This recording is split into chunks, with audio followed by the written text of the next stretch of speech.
The great hall of the Galactic Council stretched higher than most buildings on Earth. Thousands of beings from different worlds sat in circular rows that spiraled up toward a crystal dome ceiling. The air hummed with translation devices turning alien speech into words that every species could understand. Admiral Kale stood at the center podium, his blue skin gleaming under the bright lights. The Vorthic Empire had ruled half the galaxy for 300 years, and Kale commanded their largest fleet. His forearms gestured as he spoke, each movement sharp and precise like a blade cutting through air. The human pest problem grows worse each day, Kale said, his voice echoing through the hall. Their colonies spread like disease across our rightful territories. But now they tell stories to frighten our soldiers.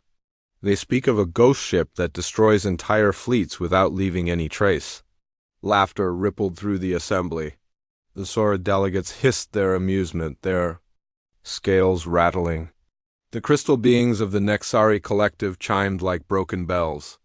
Even the floating gas creatures from the outer I impulsed with colors that meant humor in their language. Captain Minho sat in the small human observation section, watching the mockery with a calm face.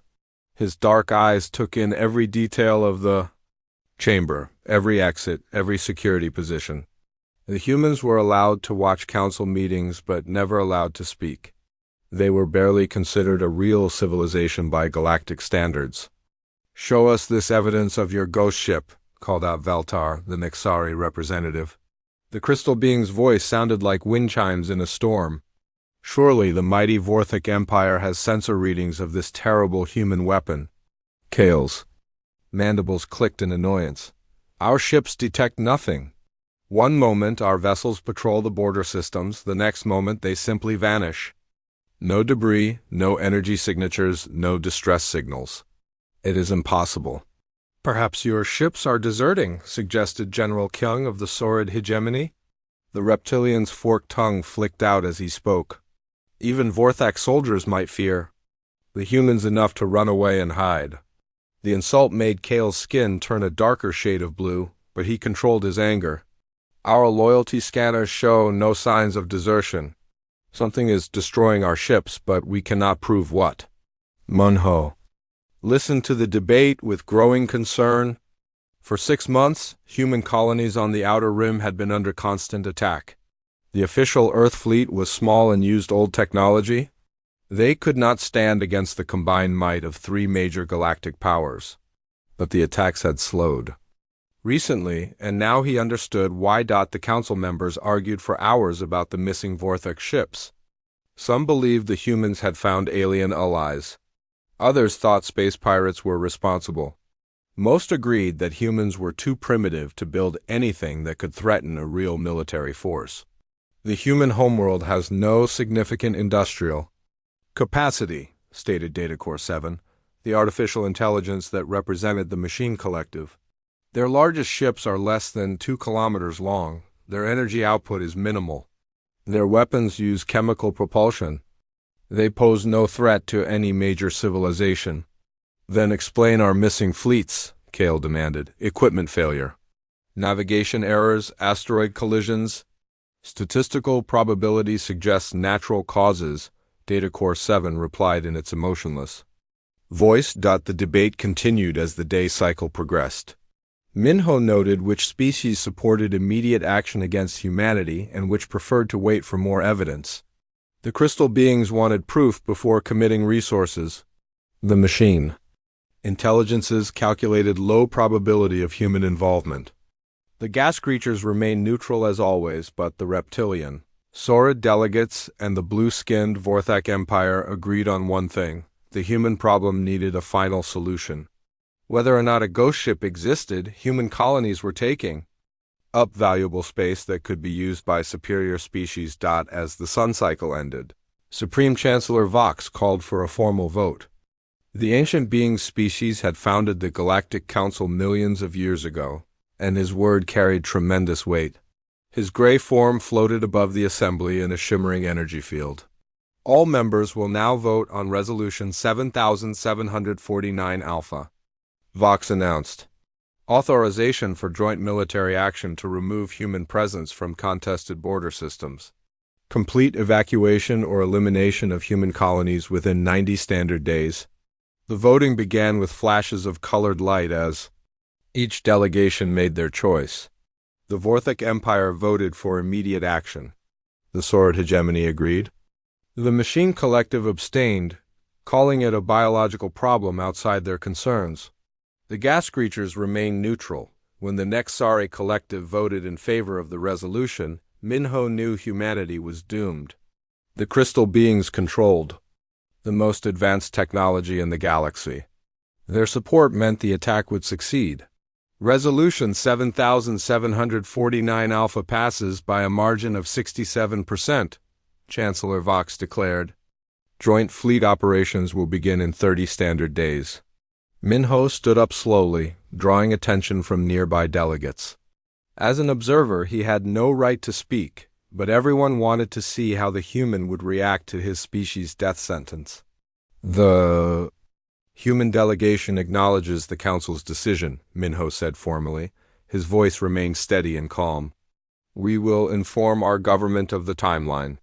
Some delegates laughed at his composed response. They expected begging or threats or emotional outbursts.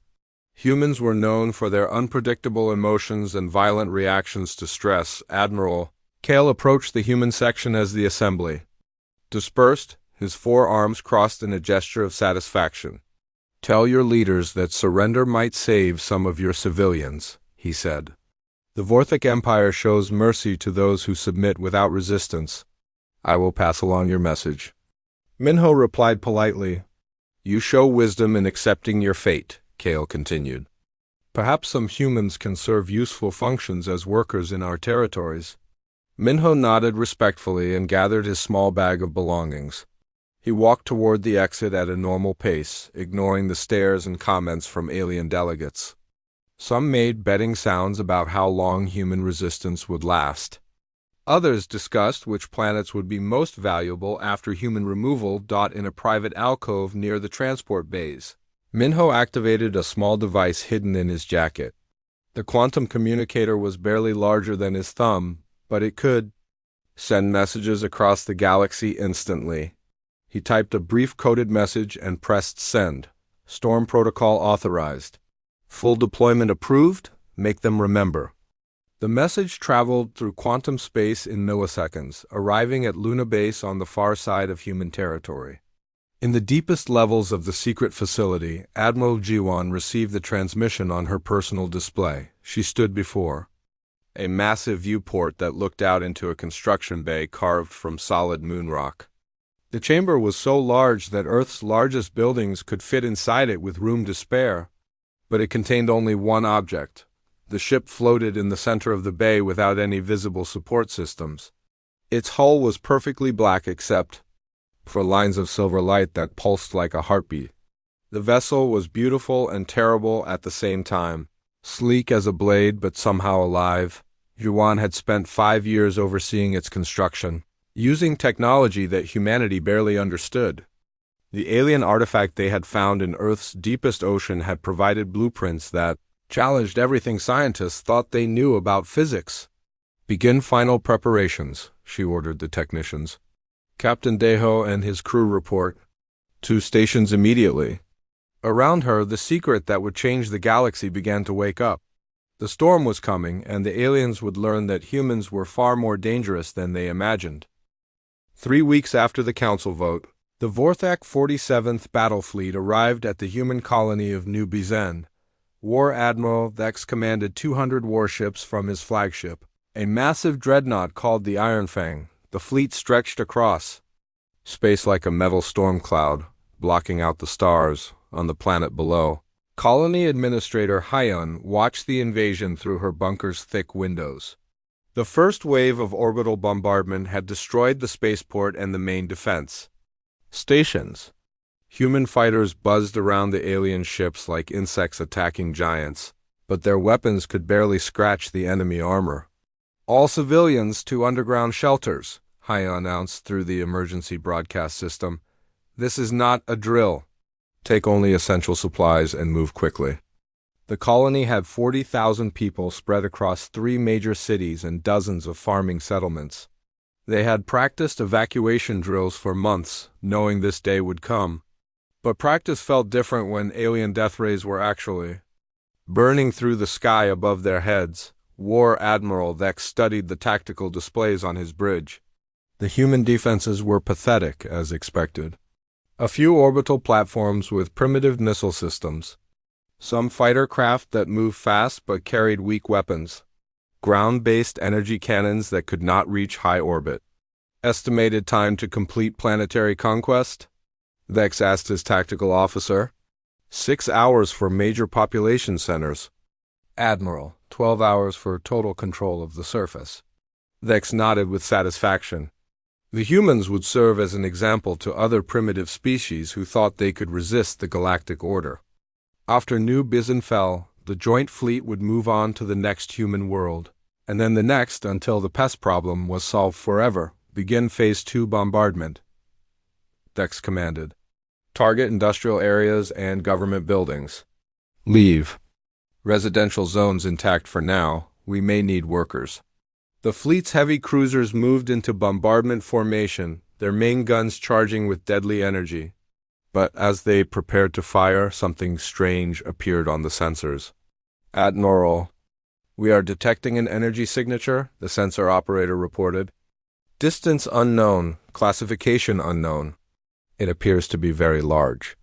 Display it, Vex ordered. The main screen showed a section of empty space near the planet's moon. But the emptiness flickered with strange lights like heat waves rising from hot ground.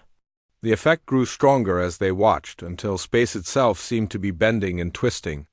What am I looking at?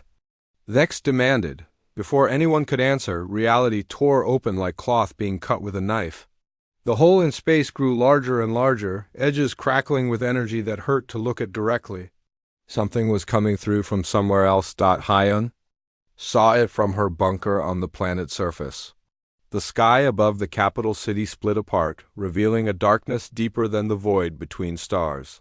But within that darkness something moved. Something vast and purposeful and utterly alien to anything she had ever imagined.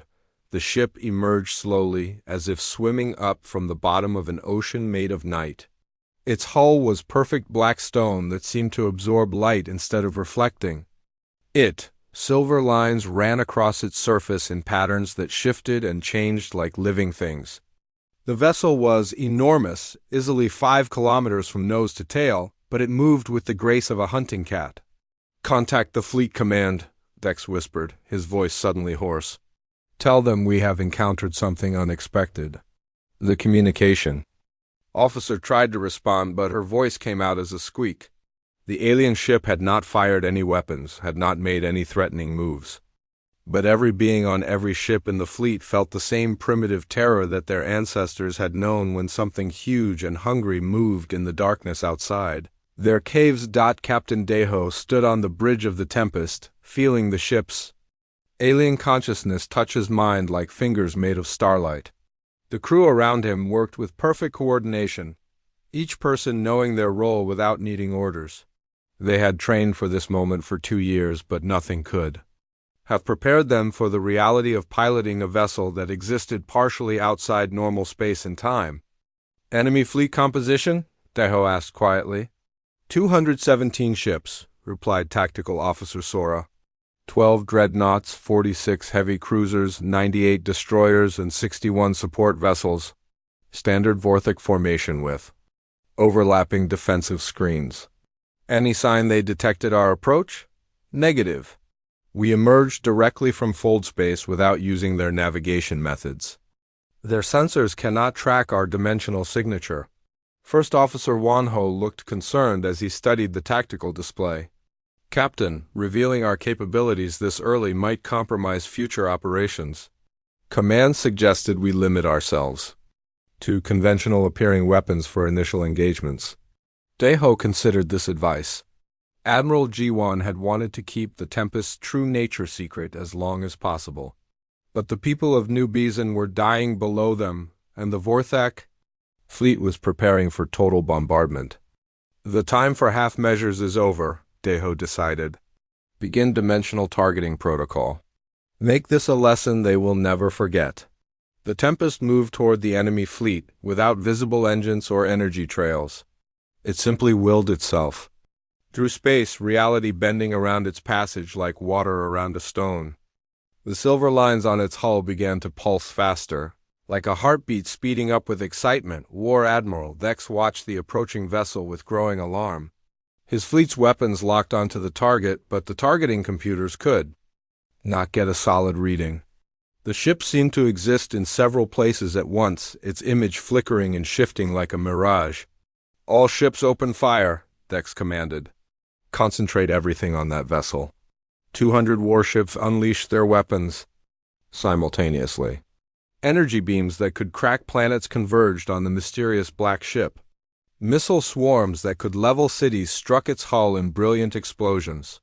For a moment, the entire area blazed with destructive light. When the light faded, the Tempest remained unchanged. Not a mark showed on its perfect surface. The energy from the attack seemed to have been absorbed into the silver lines, which now glowed brighter than before. Impossible, Vex breathed. The human ship finally responded. But it did not fire energy beams or launch missiles. Instead, space around. 3 of the Vorthok cruisers began to twist and compress. The laws of physics warped under the influence of technology that treated reality as a suggestion rather than a rule. The 3 ships crumpled like paper being squeezed in a giant's fist. Their hulls collapsed inward as gravity fields thousands of times stronger than a planet's surface crushed them into balls of compressed metal. The process took only seconds. Where 3 mighty warships had been, only spheres of twisted debris remained. Panic spread through the Vorthok fleet as captains realized their weapons were useless and their enemy could destroy them at will. Some ships tried to flee, but their engines would not respond properly. The space around them had become thick and strange. Like trying to swim through honey. The Tempest continued its demonstration of impossible power. When a squadron of destroyers attempted to ram it, the human ship shifted out of phase with normal reality. The enemy vessels passed harmlessly through its hull as if attacking a ghost. Other Vorthok ships found their own weapons turning against them. The energy beams they fired curved back in impossible angles, striking their own allies. Missiles reversed course in mid-flight and returned to their launchers. The silver lines on the Tempest's hull pulsed brighter with each redirected attack. "Admiral, we must retreat," his second-in-command urged. "This enemy is beyond our understanding." Vex wanted to agree, but his warrior's pride would not let him flee from a single ship, no matter how strange its capabilities, all remaining. "Vessels, ramming speed. If we cannot destroy it with weapons, we will destroy it with our ships themselves." The desperate order was Vex's last mistake. As his flagship accelerated toward the Tempest, the human vessel demonstrated its most terrifying ability. Space around the Iron Fang began to fold and twist. The massive dreadnought stretched like taffy as dimensional forces pulled it in directions that did not exist in normal space. The ship did not explode or burn. It simply unraveled, its atoms scattered across multiple dimensions until nothing remained but empty space and the memory of what had been in 12 minutes. The entire 47th Battle Fleet was destroyed. Some ships were crushed by gravity. Others were unraveled by dimensional forces. A few simply vanished into holes in space that closed behind them like hungry mouths. War Admiral Vex floated in his emergency suit among the debris, the only survivor of his mighty fleet. He watched the impossible human ship fade away like a dream, not jumping to hyperspace but folding reality around itself until it existed somewhere else entirely, on New Bizan. Hyan emerged from her bunker to see clear skies where moments before enemy ships had blotted out the sun. The impossible had happened. Humanity had struck back with power beyond imagination, but in the depths of space, Vex's emergency beacon carried news of the encounter to the Galactic Council. The ghost ship was real, and it was more dangerous than anyone had believed possible. The emergency session of the Galactic Council was unlike anything in recorded history. Delegates who normally took weeks to debate simple trade agreements had gathered within hours of receiving War Admiral Vex's survival report, the Great Hall. Buzzed with nervous energy as beings from across the galaxy tried to understand how an entire fleet could vanish in minutes. Admiral Kale stood before the assembly, his blue skin darker than usual with stress and anger. Behind him, holographic displays showed the last sensor readings from the 47th Battle Fleet. The data made no sense according to known physics, but the evidence was undeniable. 217 ships, Kale announced to the silent chamber. Gone in 12 minutes. Not destroyed by conventional weapons, but eliminated by forces we cannot identify or understand. Veltar, the crystal representative of the Nixari collective, chimed with disbelief. The energy readings you show are impossible. No known technology can manipulate gravitational fields with such precision. No known power source can generate the energy levels indicated. Yet it happened, Kale replied grimly. We have one survivor. War Admiral Vex himself witnessed the destruction of his fleet by a single human vessel. General Kyung of the Sword Hegemony hissed softly, his forked tongue tasting the air for signs of deception. Perhaps the humans have found alien allies. Some unknown species with advanced technology. That is what we must discover, agreed Chancellor Vox, his ancient form floating above the assembly. If humanity has aligned with a hidden power, all our civilizations are at risk. In a research station orbiting the Sword homeworld, intelligence analyst Nari worked frantically at her computer terminals. The sensor data from the destroyed fleet had been transmitted to every major government in the galaxy, and she was one of hundreds of scientists trying to explain the impossible. The energy readings showed gravitational manipulation on a scale that should require the power output of an entire star. The dimensional distortion effects suggested technology that could fold space-time like origami. Most disturbing of all, the human ship seemed to be drawing energy from the quantum vacuum itself, tapping into the fundamental forces that held reality together. This is beyond our understanding, Nari muttered as she ran the data through analysis programs for the dozenth time. The humans would need to understand physics at a level we have not achieved after millions of years of study. Her supervisor, General Kyung's aide Captain Borum, looked over her shoulder at the scrolling numbers. Perhaps the data is corrupted. Battle damage to sensors could create false readings. I thought the same thing, Nari replied, but I have checked and rechecked. The readings are consistent across multiple ships and sensor types. Something with these capabilities really did destroy the Vorthak fleet. Meanwhile, on the agricultural world of Kepler 438b, Farmer Taiyang received the emergency evacuation notice while tending his rice fields. The planet was home to 3 million humans, mostly families who had left Earth to find better farmland. Among the stars, it was peaceful and quiet, far from the war zones where the major galactic powers usually fought their battles, but peace was ending. The Sword Hegemony had announced that Kepler 438b would be their next target. They were bringing their most powerful weapon, the planet-killing ship called World Render, to make an example that would terrify any remaining human colonies. Papa, the transport ships are here, called Taiyang's daughter Minji from the farmhouse. They say we have to leave right now. Taiyang looked across the fields where his family had worked for 15 years. The grain was almost ready for harvest, and the fruit trees were heavy with growing produce.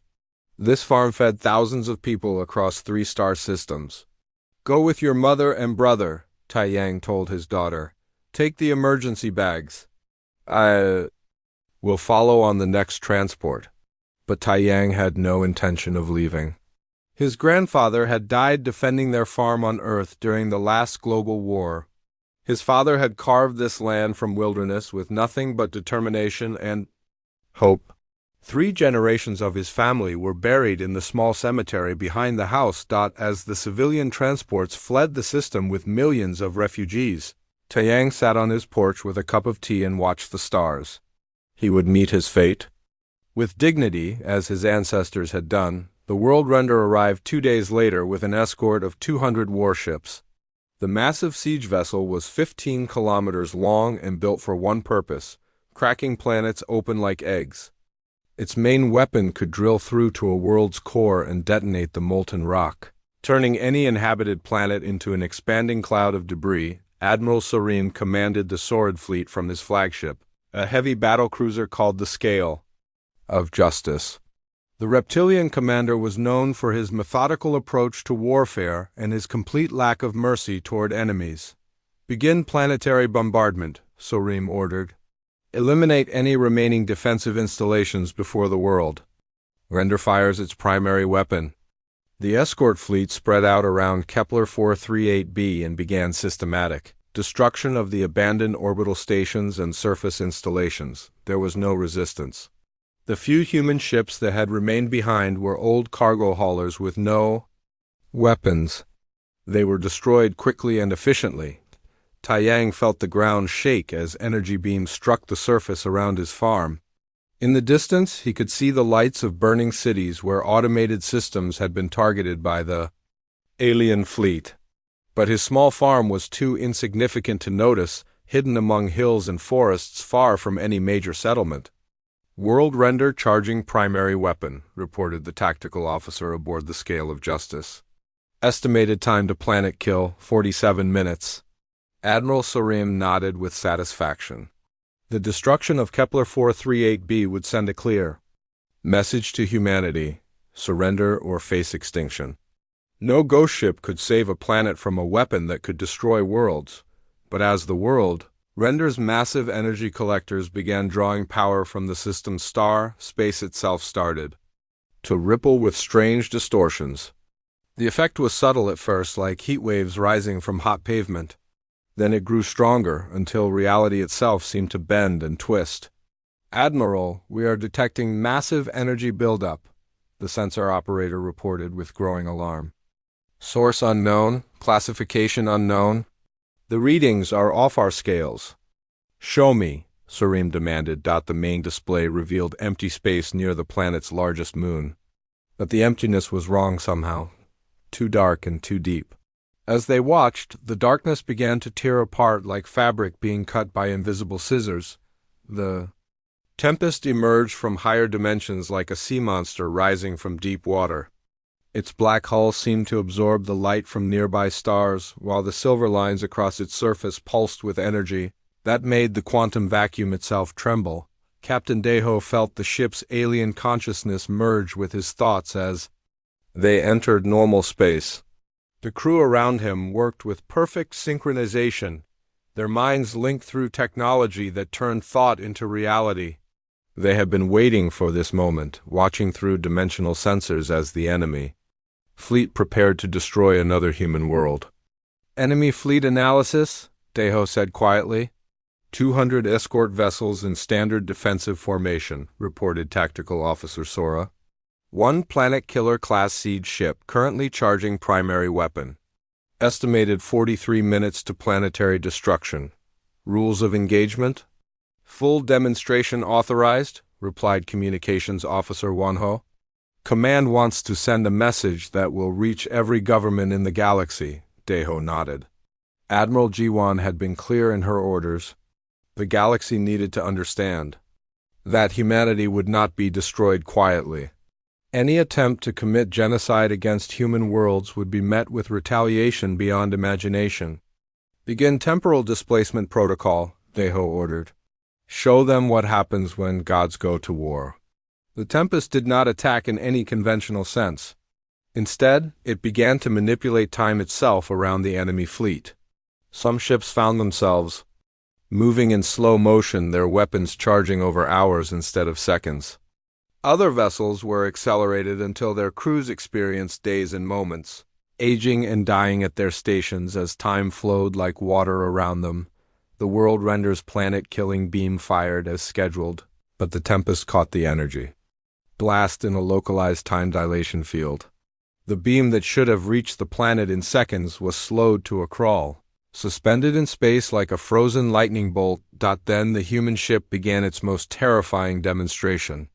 The captured energy beam was reversed through time, sent backwards to the moment before it was fired. The world render found itself struck by its own weapon, a blast that came from nowhere and everywhere at once. The siege ship exploded in a ball of nuclear fire that outshone the system's star.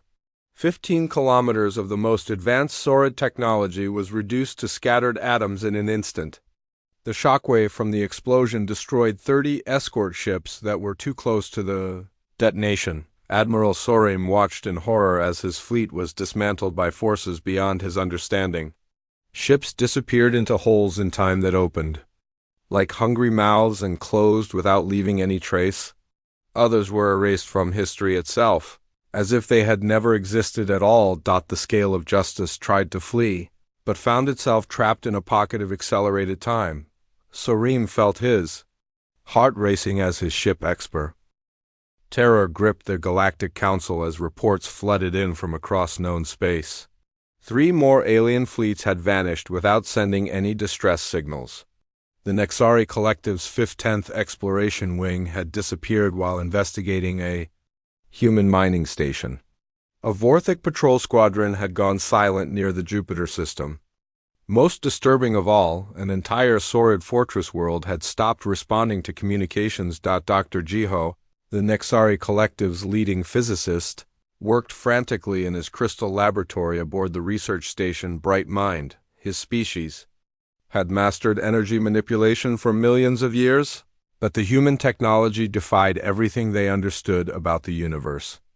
The consciousness field theory, Jiho muttered to himself, manipulating holographic equations that floated in the air around him. What if consciousness itself can influence quantum fields? What if thought can become a fundamental force? His colleagues dismissed such ideas as mysticism rather than science. But the sensor data from the destroyed fleets showed energy patterns that matched theoretical models of consciousness-driven reality manipulation. The human ship seemed to be powered by will itself, turning thought into physical force. On Earth, Admiral Jiwan stood in the deepest chamber of Luna Base, watching the alien artifact that had changed everything. The crystalline construct was as tall as a building and older than human civilization. They had found it in the Mariana Trench 5 years ago, buried under miles of rock and water like a sleeping god. "The crew reports are getting more unusual," said Chief Engineer Minji, her voice tight with concern. "Captain Deho says he can feel the ship's thoughts. Tactical Officer Sora claims she can see through the hull into space without using sensors. The entire crew is changing," Jiwan nodded grimly. The artifact did not just provide technology. It enhanced human consciousness, expanding their minds beyond normal limits. But expansion came with risks.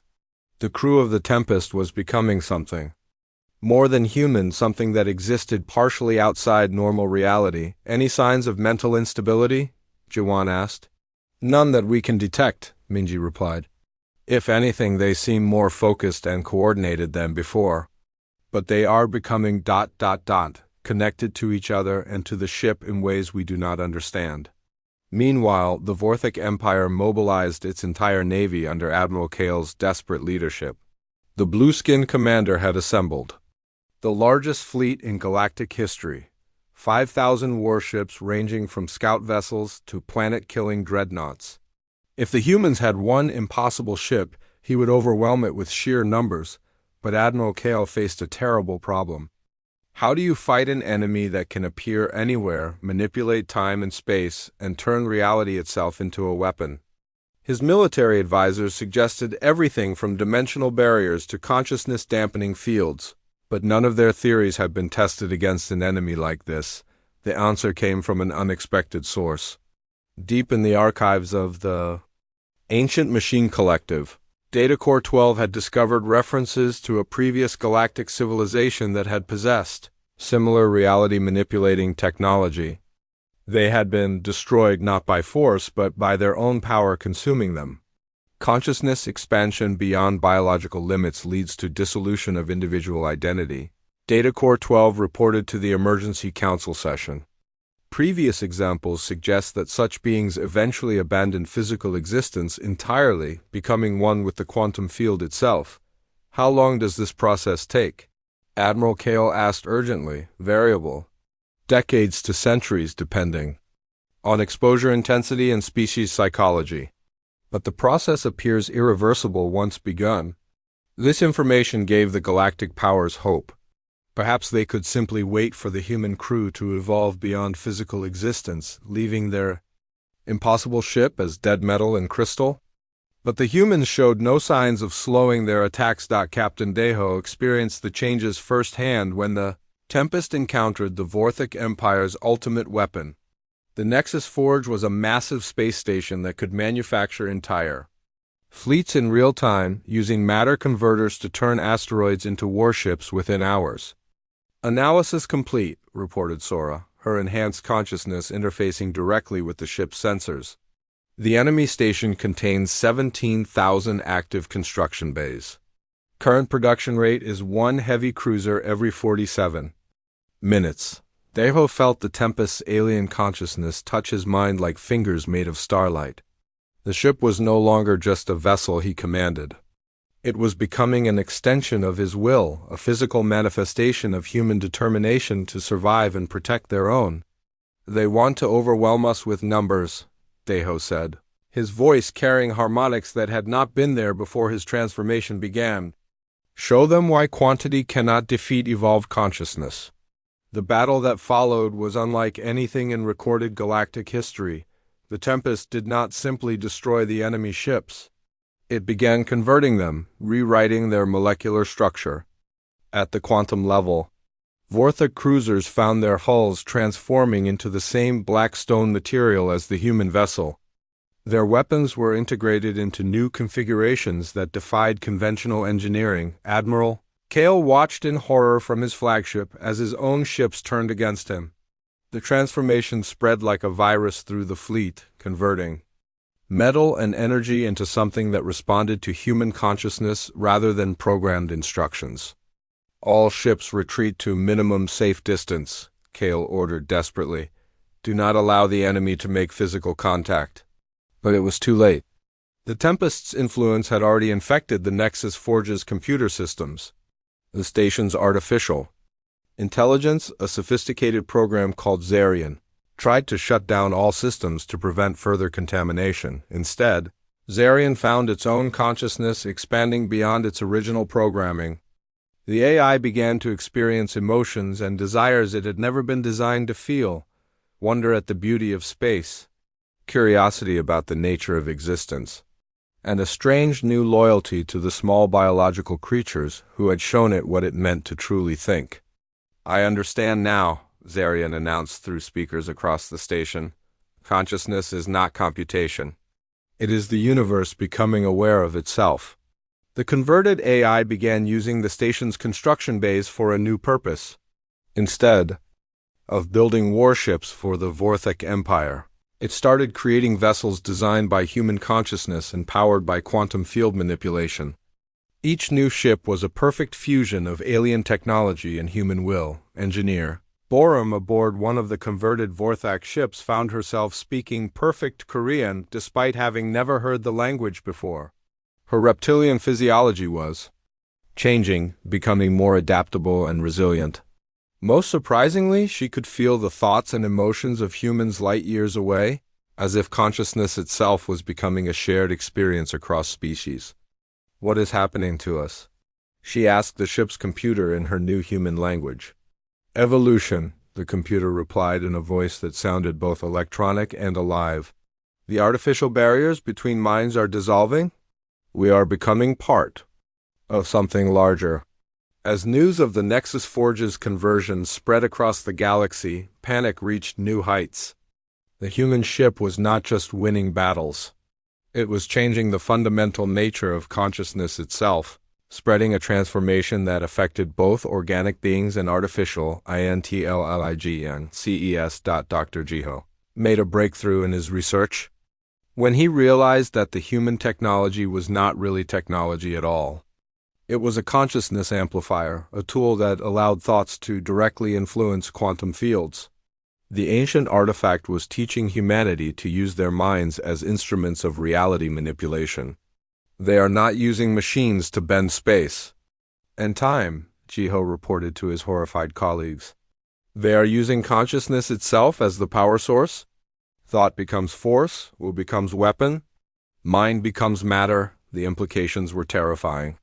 If human consciousness could be amplified to such levels, what would happen when millions of humans gained such abilities? The entire structure of galactic civilization was based on the assumption that consciousness was separate from physical reality. Admiral Kale made one final desperate attempt to stop the human advance. He gathered the remnants of his fleet around the Empire's capital world, preparing for a last stand that would determine the fate of all galactic civilization. But as his ships took defensive positions, space around the planet began to ripple with familiar distortions. Not just one ship was coming. Dozens of vessels identical to the Tempest were materializing from higher dimensions, each one crewed by beings whose consciousness had been expanded beyond normal biological limits. The age of conventional warfare was ending. The age of consciousness-driven reality was beginning. And humanity, once considered the weakest species in the galaxy, was leading the transformation that would change everything forever. Captain Deho stood on the bridge of the Tempest, feeling his enhanced consciousness touch the minds of his fellow humans across space and time. They were no longer just a species fighting for survival. They were becoming something new, something that existed in harmony with the fundamental forces of reality itself. The hunters had become the hunted. But more than that, the hunted were becoming the teachers, showing the galaxy what consciousness could achieve. The emergency session of the Galactic Council was chaos.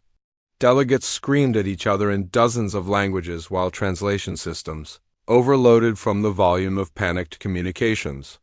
Reports flooded in from every corner of known space. Human ships identical to the Tempest were appearing everywhere, not built in factories but literally materializing from quantum foam as reality reshaped itself around human will. Chancellor Vox tried to maintain order, but even his ancient authority could not calm the terror that gripped the assembly. The crystalline Nexari delegates chimed in frequencies that expressed pure fear. The reptilian Saurid representatives hissed warnings about the end of civilization. Even the emotionless machine collective showed signs of distress as their own artificial intelligences began reporting strange thoughts and feelings. 17. Major fleet actions in the past week, Admiral Kale announced to the stunned gathering. Every engagement ended the same way. Our ships are not destroyed, they are converted. Our crews are not killed, they are changed. The humans are rewriting the fundamental nature of consciousness itself. Dr. Jiho stood before the assembly, his crystal form dimmer than usual with exhaustion. For days he had worked without rest, trying to understand how human technology could violate every known law of physics. The artifact they found is not just a tool, Jiho reported, his voice heavy with implications. It is a consciousness amplifier left behind by a civilization that transcended physical existence millions of years ago.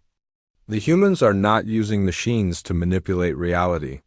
They are using expanded consciousness as a fundamental force of nature. That is impossible, protested Veltar, the senior Nexari representative. Consciousness cannot affect physical reality. Thought is a biological process, not a quantum field.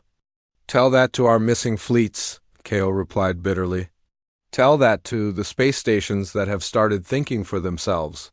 Tell that to the crews who report sharing memories with beings they have never met. The debate was interrupted by an announcement that sent fresh waves of panic through the chamber. A human diplomatic vessel was requesting permission to address the council. Not Captain Minho's small observer ship, but something new and impossible. The main display activated, showing space near the council station. Reality twisted and folded like origami paper, creating a doorway between dimensions. Through it came a ship that defied description, not the Blackstone of the Tempest, but something that seemed to be made from crystallized starlight and living metal.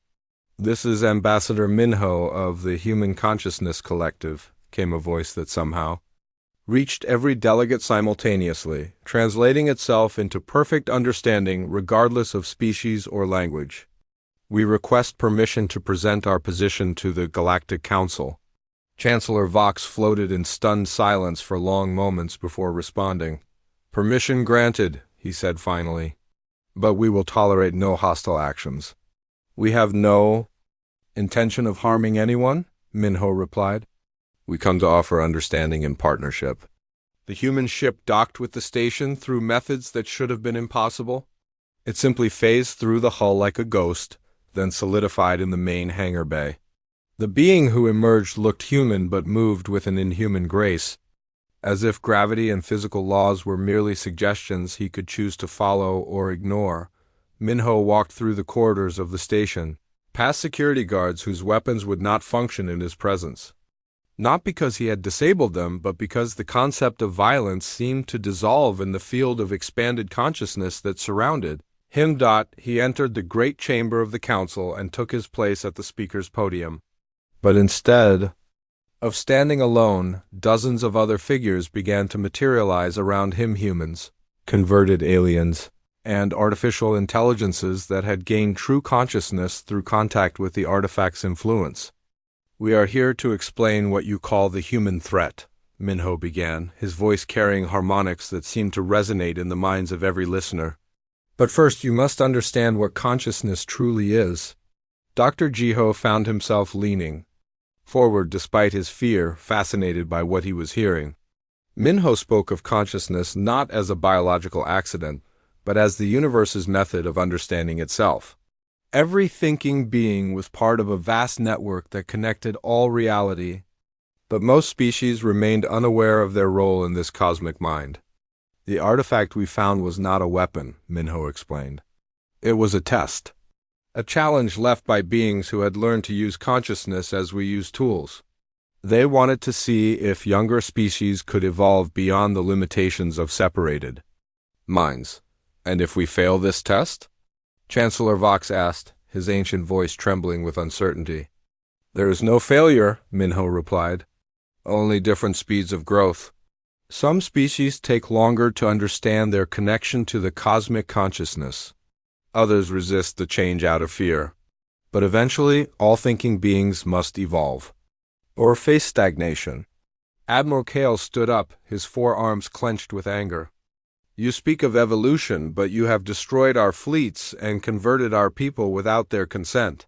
How is this different from conquest? Show us, Minho said simply, the chamber filled with light that was not quite visible, energy that touched the minds of every delegate present. For the first time in their lives, the assembled beings felt what it was like to experience consciousness beyond the boundaries of their individual minds. The Nexari delegates suddenly understood the emotional depths of organic life. The Saurid representatives felt the logical clarity of machine thought. The artificial intelligences experienced the creative chaos of biological imagination. For a brief moment, every being in the chamber was connected to every other, sharing thoughts and feelings across the barriers of species and origin. This is what we offer, Minho explained as the demonstration ended. Not conquest, but connection. Not destruction, but transformation. The choice is always yours to make. From Earth, Admiral Jiwan arrived in her own reality-bending vessel, the Aurora. Unlike the Tempest's aggressive design, her ship radiated peace and healing energy. It settled onto the council station like a flower of light, its presence somehow making the air cleaner and the gravity more comfortable. G1 joined Minho at the speaker's podium. Her consciousness expanded to levels that allowed her to exist in multiple dimensions simultaneously. She could see the past and future as clearly as the present, understanding the vast web of cause and effect that connected all events across space and time. We offer the Galactic Council a choice, Jawan announced. Accept humanity as equal partners in a new form of civilization based on consciousness cooperation, or continue in the old ways of separation and conflict. But understand that we will no longer allow our people to be destroyed by those who fear change.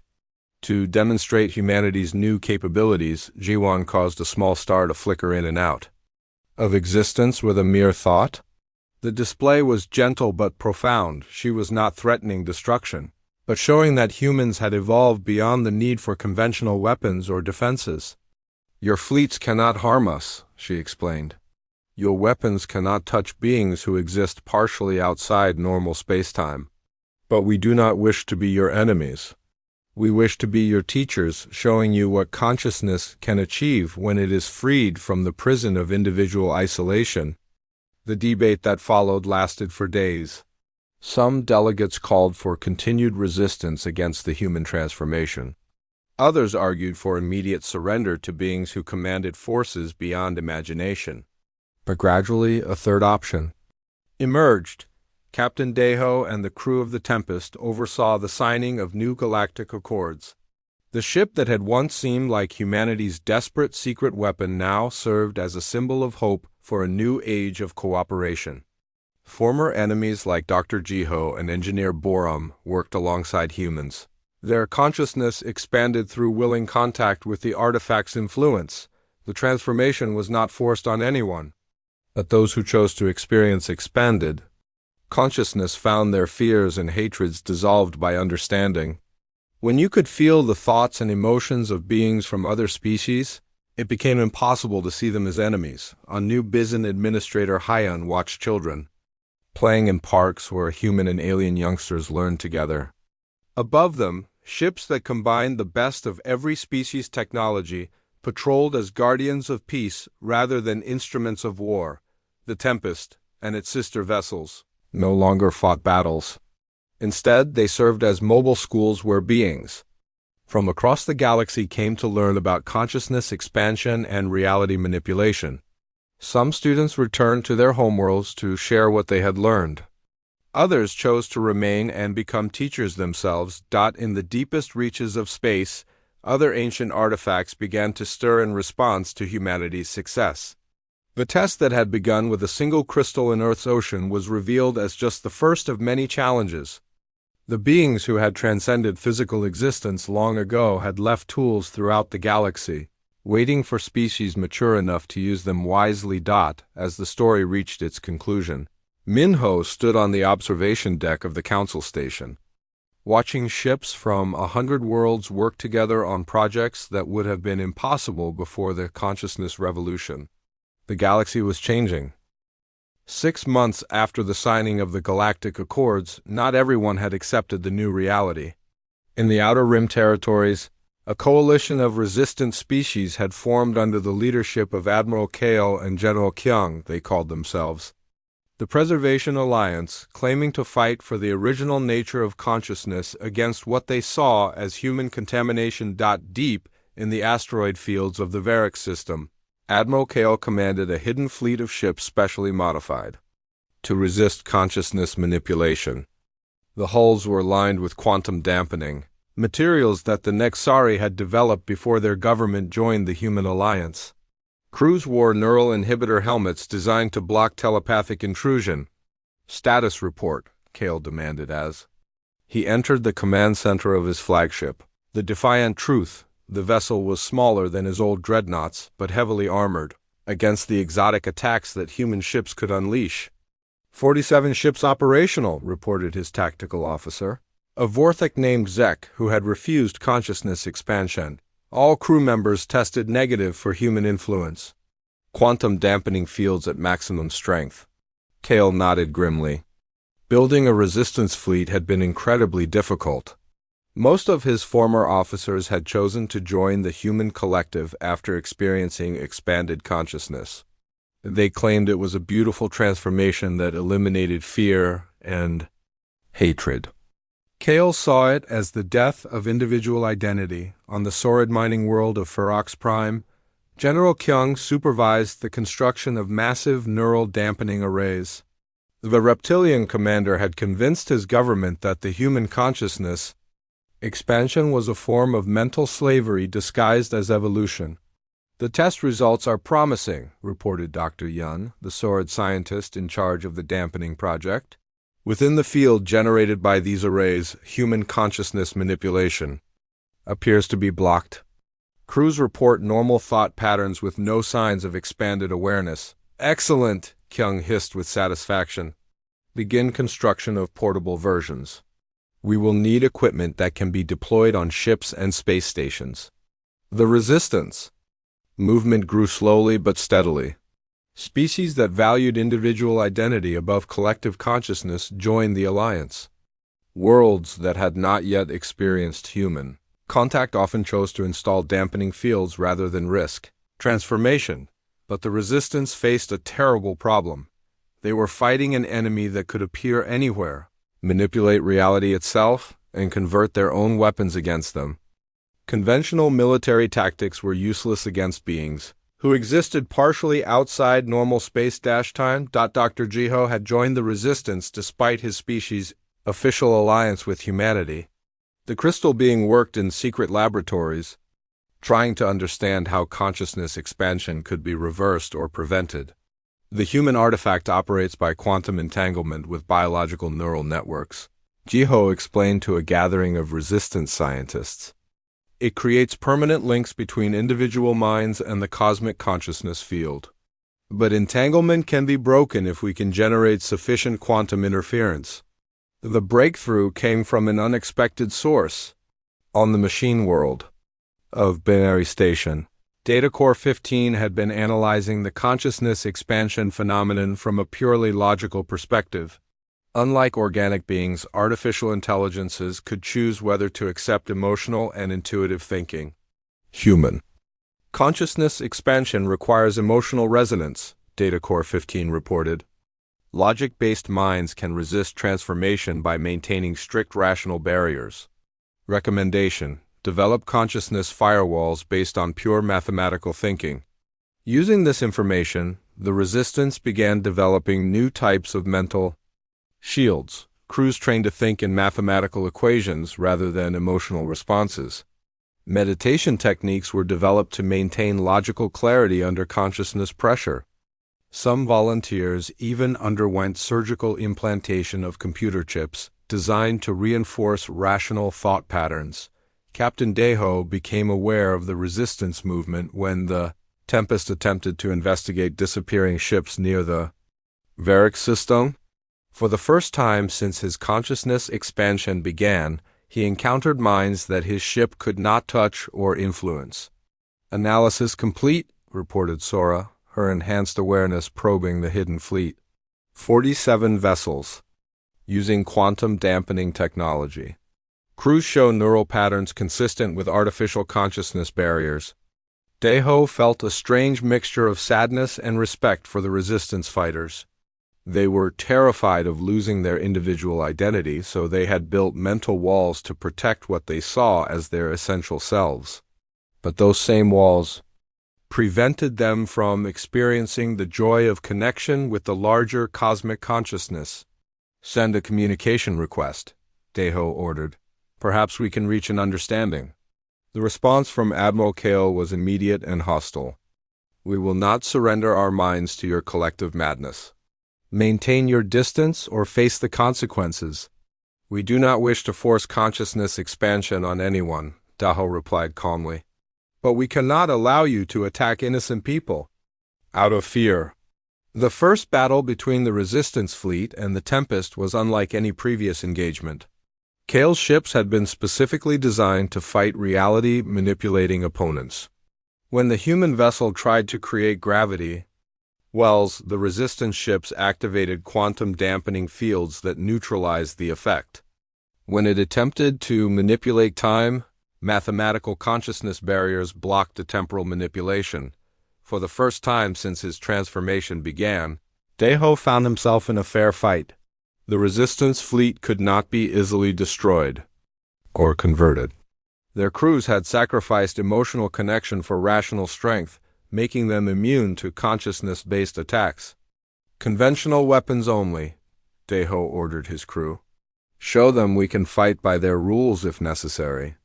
The battle lasted for hours, with both sides exchanging energy beams and missile attacks like wars of the past. The Tempest's advanced armor and shields gave it advantages, but the Resistance fleet fought with desperate courage. They believed they were saving the galaxy from mental slavery. Neither side could achieve victory. The Tempest could not convert or destroy ships protected by quantum dampening. The Resistance fleet could not penetrate defenses that bent space-time around incoming attacks. As the engagement continued, more consciousness-expanded human ships began arriving from other systems, Admiral Kale realized. His fleet was about to be overwhelmed by superior numbers. All ships retreat to fallback position, he ordered. Prepare for dimensional jump. The Resistance fleet vanished into hyperspace using navigation methods that prevented the human ships from following. They had developed new forms of faster-than-light travel that operated on pure mathematical principles rather than consciousness-guided dimensional folding on Earth. Admiral Jiwan studied reports of the resistance movement with growing concern. The expanded human consciousness could offer incredible benefits to all species, but forcing the transformation on unwilling beings violated the principles that the artifact had taught them.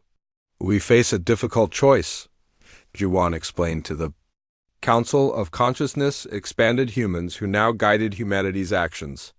"We can use our abilities to force peace on the galaxy, but that would make us no different from the conquerors we once opposed."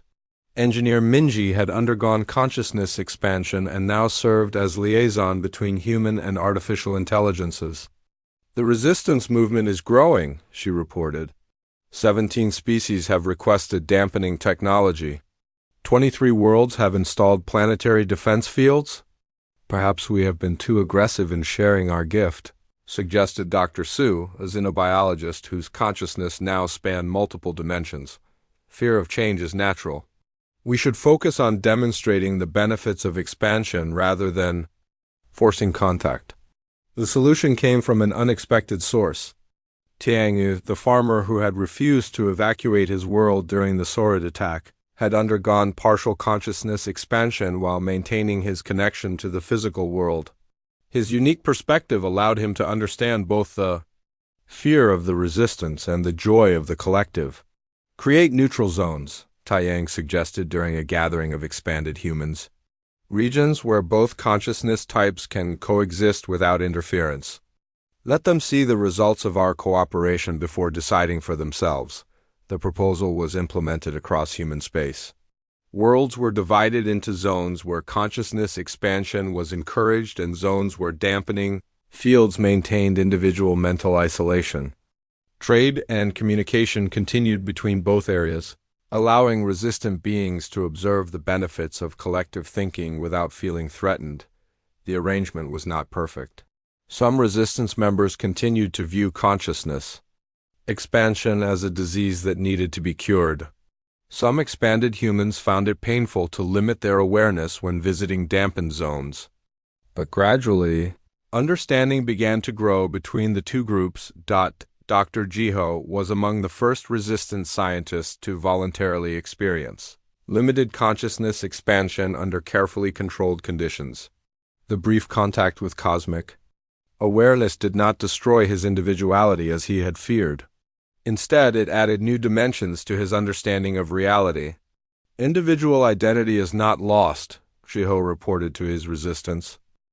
The final confrontation began not with weapons or fleets, but with a discovery that changed everything.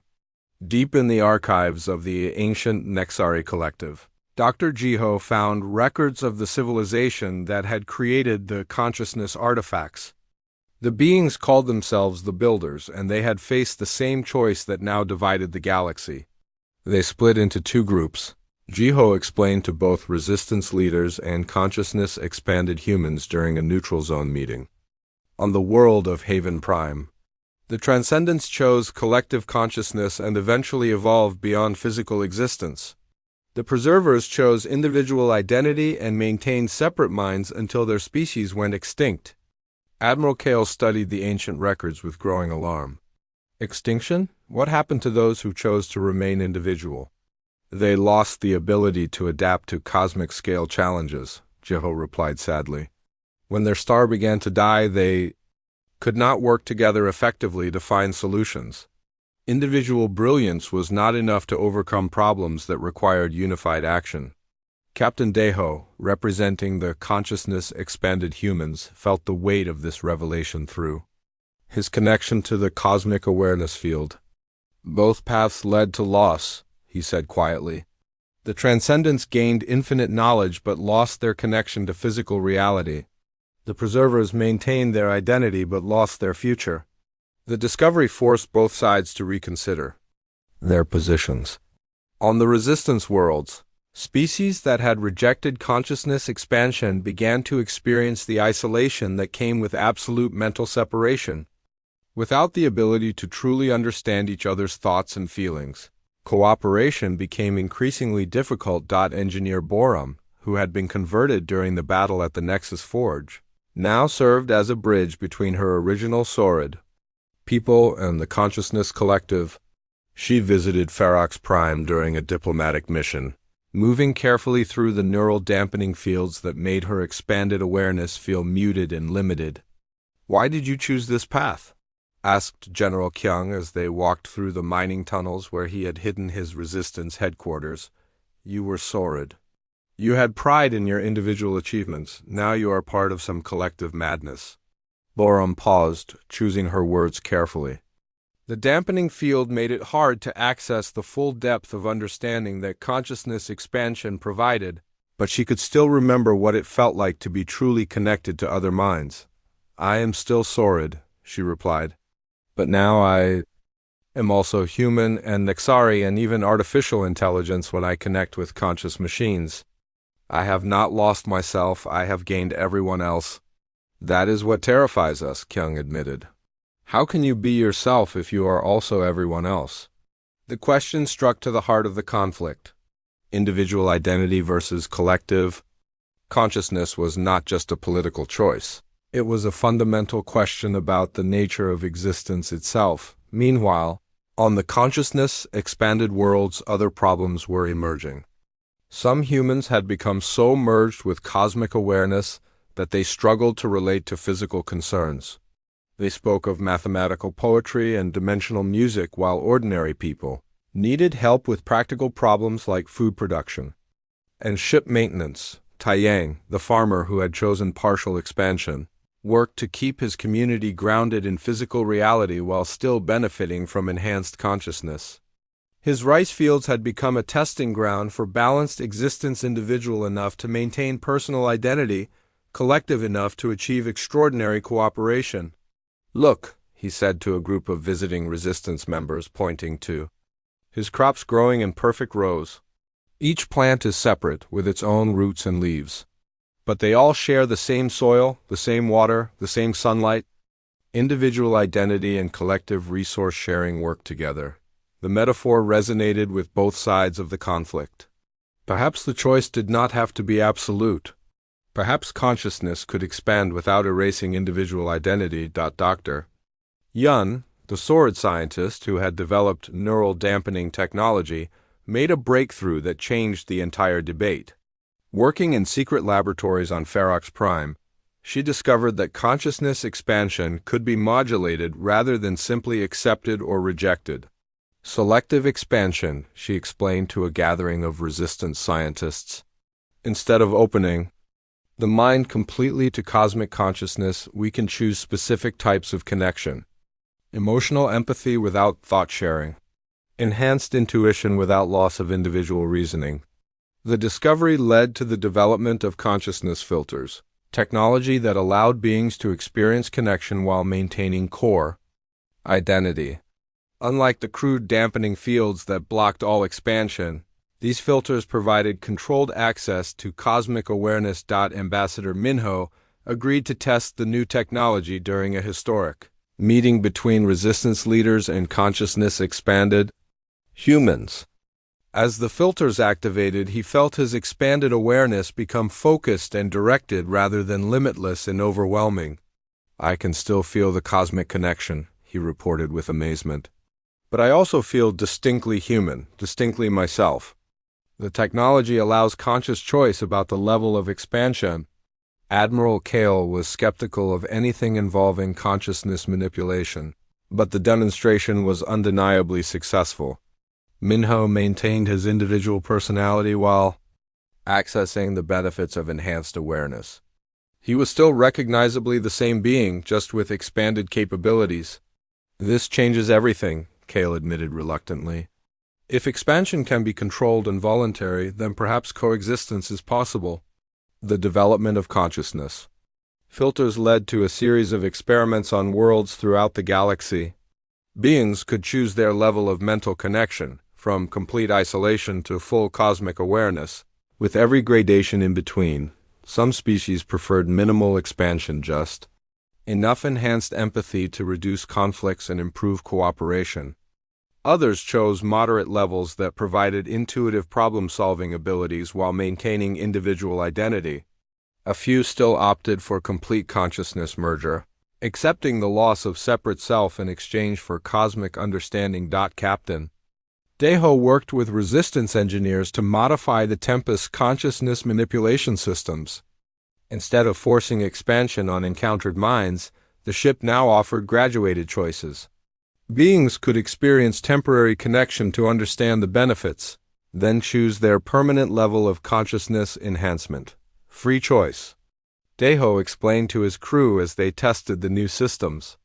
That is what the builders missed in their ancient civilization. They forced an absolute choice between individual and collective consciousness. We can offer both. The breakthrough came just in time. Long-range sensors detected something approaching from the galactic core. Ancient ships that had been drifting through space for millions of years. The vessels belonged to the original builders, and they carried both transcendents and preservers, who had survived their species split. They are coming to evaluate our progress, announced Data Core 12, the artificial intelligence whose consciousness spanned multiple star systems. The test that began with the artifact discovery was more complex than we understood. They wanted to see if younger species could find a third path that their civilization had missed. As the ancient ships approached inhabited space, beings throughout the galaxy prepared for contact with the species that had created consciousness-expanding technology. The builders would judge whether galactic civilization had earned the right to inherit their full legacy or whether it would face the same extinction that had claimed the preservers. Admiral G1 stood on the bridge of the Aurora. Her consciousness expanded to perceive the approaching vessels across multiple dimensions. The ancient ships existed partially outside normal spacetime, their hulls crafted from crystallized thoughts and solidified dreams. They have been waiting, she realized with growing wonder. For millions of years they have been waiting to see if someone could solve the puzzle they could not. Individual identity and collective consciousness working together instead of fighting for dominance. The moment of contact would determine the future of consciousness itself. The galaxy held its breath as ancient builders prepared to meet with the species that had found a third path through the maze of mental evolution. Everything that had happened, the wars, the resistance, the transformations had been leading to this ultimate test. Would the builders approve of the choices made by galactic civilization? Or would they judge the younger species as failures who had not truly learned to balance individual identity with collective awareness? The answer would reshape reality itself. The ancient builder ships materialized in the heart of the galaxy like dreams becoming real. Their hulls shifted between states of matter that should not have been possible, sometimes solid crystal, sometimes pure energy, sometimes something that existed only in the space between thoughts. The largest vessel took position near the galactic core, broadcasting a message that reached every conscious mind simultaneously, regardless of species or location. The words formed not as sound, but as direct understanding, bypassing language entirely. We are the builders of the first consciousness artifacts. We have returned to witness the results of our test. Prepare representatives from all paths of awareness for final evaluation. On Haven Prime, the neutral world where both resistance, members and consciousness expanded beings had learned to coexist, emergency preparations began immediately. Admiral Kale commanded the resistance delegation aboard ships protected by the most advanced quantum dampening fields. Captain Deho led the consciousness collective in vessels that existed partially outside normal spacetime, but the most important representative would be Taiyang, the farmer whose partial expansion had become the template for balanced consciousness. His ship was neither dampened nor fully expanded. It operated on the principle of conscious choice that had emerged from the galactic conflict. Ambassador Minho stood in the diplomatic bay of his reality-bending vessel, feeling the weight of representing not just humanity but all species that had chosen the path of balanced consciousness. Around him, beings from dozens of worlds prepared for contact with creatures who had transcended the limitations that still bound younger civilizations. "Status report," Admiral Jiwan requested as the combined fleets approached the builder ships. Her own consciousness spanned multiple dimensions, but even her expanded awareness could barely comprehend the entities waiting for them. "All delegation ships reporting ready," Engineer Minji replied. "Resistance vessels maintaining quantum dampening. Expanded ships operating at full consciousness interface. Balanced ships providing translation and mediation capabilities." The first builder to make contact was neither transcendent nor preserver, but something that combined aspects of both paths. It appeared as a shifting figure of light and thought, maintaining individual identity while being connected to cosmic consciousness. "I am Teacher who remembers," the being communicated through. "Direct consciousness contact. I represent those of our species who found the third path after it was too late to save our civilization.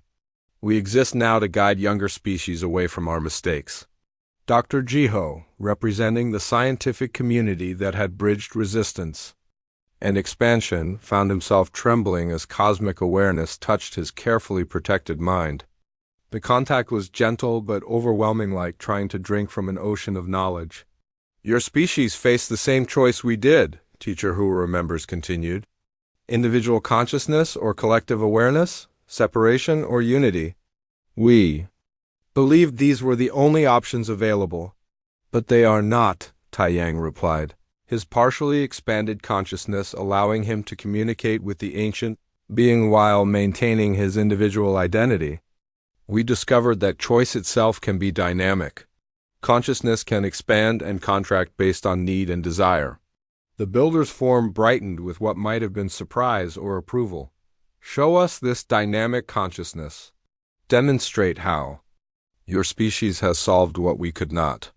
What followed was the most complex demonstration in galactic history. Ships from every faction worked together to show the builders how different levels of consciousness could cooperate without forcing uniformity. Admiral Kale's resistance vessels maintained complete mental isolation, but coordinated their actions through mathematical communication protocols. The dampening fields did not prevent cooperation, they simply required different methods of achieving unity.